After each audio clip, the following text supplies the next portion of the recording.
Hey everybody, today I want to take a look at a case from Cougar. This is the QBX. It's a Minit ITX case. You may or may not have seen this case before because it happens to be about 6 years old. As best I can tell, it was released in March-ish of 2015. If it's a case you're interested, stick around. In this video, I'm going to do just kind of a high-level introduction to it. We'll break it open, take a quick look at it, do a teardown, look at its main features, and then maybe in a second video, I'll do a build in it and see what we can get out of it. So anyways, stick around. Let's get to it.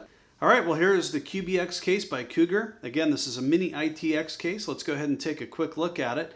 Just a couple things to note. The front accent piece and the top, those are made out of plastic. The side panels, this material here is plastic. It's got a nice metal mesh material, and the hardware that mounts this to the frame on the inside is metal. So going around the back, we've got the power supply connection. This is a 90mm fan that's pre-installed for you. It is the only installed fan. You've got two PCI expansion ports for your video card down there or whatever else you might need to use it for. 4 screws, thumb screws, to pull each side panel off. There's 2 screws here to pull this top cover off. I'll show you that in just a second. The other side here looks identical. In fact, as far as I can tell, these 2 side panels are exactly the same. They're interchangeable. The I/O port is right here. There's a power switch, 2 USB 3.0 ports, and headphone and microphone jack. These are fairly tight from the factory, so you might need a screwdriver initially to get them open.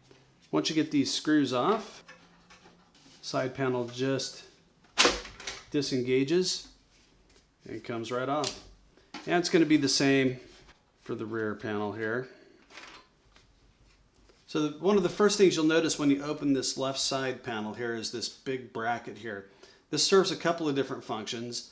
It can hold a single 120mm fan. It can hold a 240mm AIO with a single fan on it. So there's not room for 2 fans on that. Or you could do a 120mm AIO if you chose. There is a hard drive bracket that sits behind here. I'll show that to you in just a second.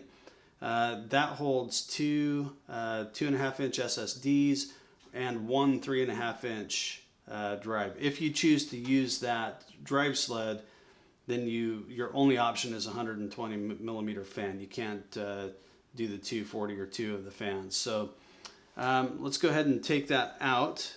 It's just these 3 screws right here. So there's one here, and one here. All right, once those screws are out, this kind of swings up and you can slide it over towards the back and remove the plate. This removes, and it's 2 screws that remove that, one here and one here.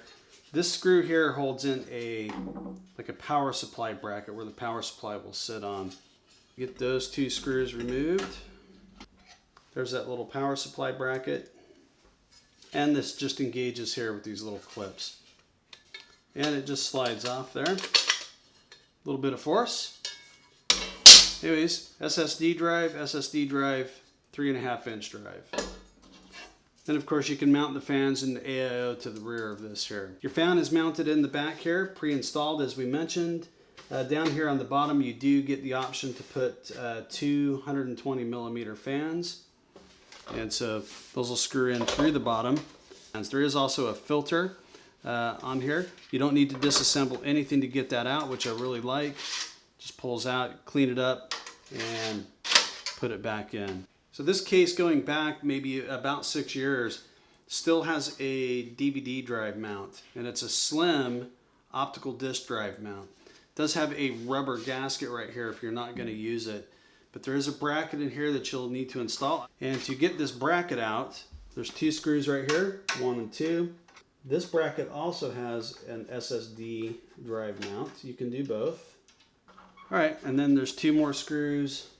One right here, one right here. Let's get those out. All right, so once those screws are out, this really kind of just falls apart.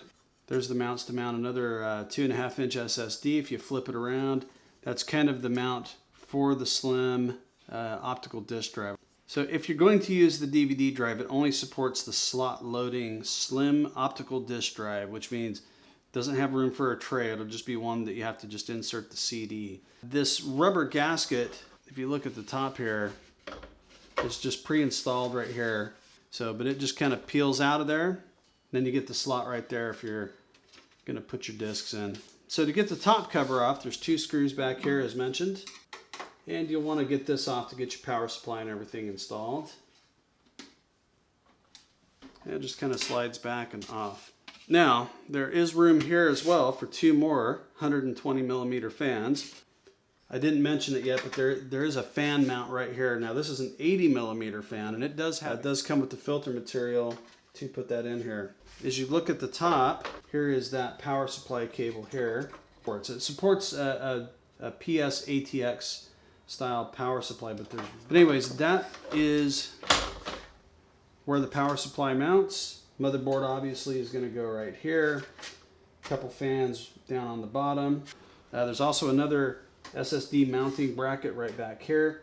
So it looks like to me you get a total of 4 possibilities for SSDs. This front panel does come off in order to install the front fan. I did do a test run of removing that, and there's a couple little teeny clips at the top that are really kind of delicate. Broke a couple of them. Anyways, not a big deal. It doesn't really affect anything. It's still solid once you put the screws in. But there are a couple of screws inside here to remove that. Once those screws are out, then there's a couple little clips at the bottom, or you can lift up on the top. Once that comes out, and there's these little clips at the top here. I think these 2 broke, and they fit down in little holes here, but they kind of just came apart. And then there's 2 clips at the bottom here. So, but not a big deal. Anyways, here's where your fan's going to install the 80 millimeter. If you want a little bit more of an intake, that'll fit right there, and then your fan will mount on there, obviously. I think overall, it's it's kind of about the quality you would expect from Cougar. It's nicely done. It's got a little bit more plastic on it than I think I'd like. Those side panels, although it looks really good, new, it just is kind of a matter of how well they're going to hold up. So, just really depends on what your use case is for this. I think if I were going to do, if I were looking for a new gaming case in the Minit ITX form factor, again, I haven't done a ton of them recently, but for sure, I would choose the Tower 100 over this. This looks nice. It's kind of more utilitarian. You're not really doing this to put a bunch of RGB lighting and things like that in it. So if you're interested in seeing a build on it, put it in the comments below. And I may still do it anyways, just for the fun of it and see what it looks like. But kind of once you get it all in there and closed up, there's not really a whole lot to see. I think it's a case that wouldn't present too many challenges to build in. Cable management like anything else. Once you get that all done up and tight, I think it would be a good functioning machine. All right, there you have it. There is the Cougar QBX. If you have any questions about it, please let me know in the comments below. I'll answer those to the best of my ability and want to get to them. If you'd like to see a build in this, and I haven't done it by the time you look at this video, let me know in the comments below. I may just do it anyways, but I haven't decided yet. So, all right, anyways, that's going to do it for today. Thanks for watching, and we will see you next time.